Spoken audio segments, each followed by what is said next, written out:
The recession, no surprise, has caused an increase in people filing for bankruptcy. But what happens to your credit when you file for bankruptcy? Fill us in. The problem with a bankruptcy is it's much harder to get another account opened because you've had to close all of those accounts when you charge them off to bankruptcy. So that's where you have to go into, perhaps you have to get a secured card or take other actions to start rebuilding your credit. But exactly the same thing. You at some point, if you want to have credit references, then you need to start demonstrating that you deserve them. There's something called being financially capable more.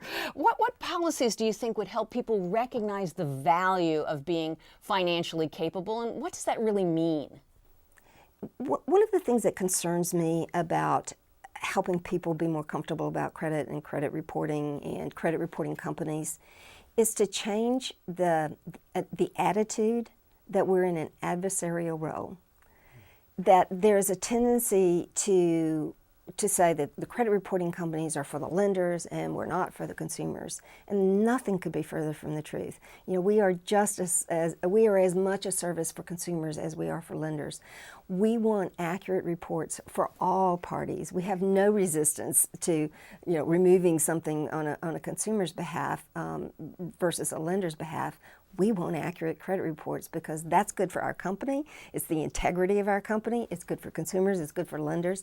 And consumers shouldn't come to us with the idea that we're going to be resistant to helping them. If they've talked to us, if they've gotten help from our customer service people, I think that they would tell you that it was very helpful, that we want them to understand their credit report. We want them to manage their finances better, and we're very positive about them, and we'd like for them to be more positive about the service we provide to them. Could you give us a few critical pointers on what consumers can do to become financially educated? The number one thing every consumer should do is get a copy of your credit report from each of the 3 credit reporting companies, and you can do that at annualcreditreport.com. If you know you're very, very bad, you know you're very bad and you probably know what you need to do about it. If you know you're very, very good, just keep doing it. If you don't know, I really recommend that you invest at least one time in a credit score, because a credit report does not rate your credit. There is no credit score on the credit report. There are many different models. Lenders choose which model they want. The role of the credit reporting company is many times to apply that model before it's delivered. But if you want to know how your credit report would be viewed by a lender, the best thing to do is to purchase a score. At annualcreditreport.com, it's only about $10 a report, depending on the state, if we have to collect taxes or not. It will tell you where you fall in the range of, where your credit history falls in the range of risk.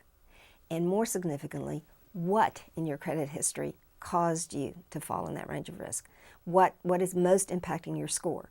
So you can then focus your changes in behavior on those specific areas, and you improve those over time, and all of your scores will improve over time.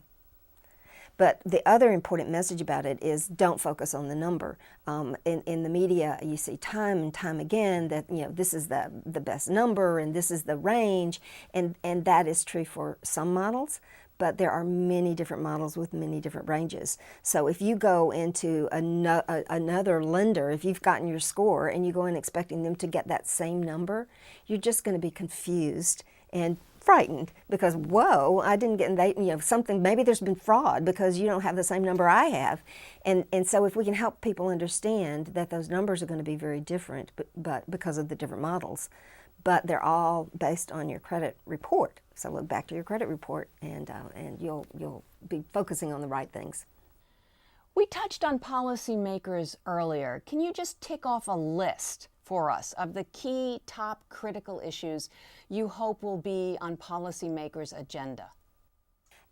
Absolutely, bringing attention to it is important. Changing your school requirements is also very critical. And Experian is a founding partner of the Jumpstart Coalition, and one of their goals is to have financial education as a requirement in every school curriculum in every state across the nation. In many states, we've succeeded in that. In some places, they actually have to have a full semester of education, which is great. In some, it just has to be a module, which sometimes they don't quite get enough to go forward. But when you've got the governor of your state behind that kind of move, I mean, what could be? And I know teachers are under pressure. They have to teach to the test. They have so many topics they're already required to teach. But what could be more important than giving your young people the life skill that every single one of them is going to need critically through the rest of their life? So I think that there can be enough focus on starting young, and then helping adults and finding all the ways in the community to help adults.